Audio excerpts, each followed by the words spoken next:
বরাবরের মতো বগুড়া শেরপুরে পূবালী সংঘ পূজা দেখতে গেলাম।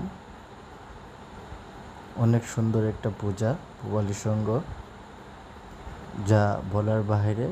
পূবালী সংঘ পূজা কমিটিকে অনেক ধন্যবাদ, যেহেতু সুন্দর একটা পূজা দেখানোর জন্য। সত্যি মায়ের পূজা না দেখে বলা যায় না।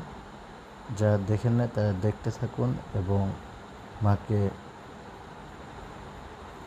প্রণাম করেন মন থেকে সবাই, এবং সবার জন্য আশীর্বাদ থাকলো।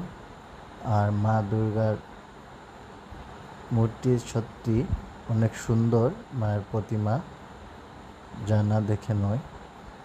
সবাইকে অনেক অনেক ধন্যবাদ জানাই আমার ভিডিও দেখার জন্য, এবং সবাইকে আরও ধন্যবাদ জানাই এই কারণে যে আমাকে এত সাপোর্ট করার জন্য।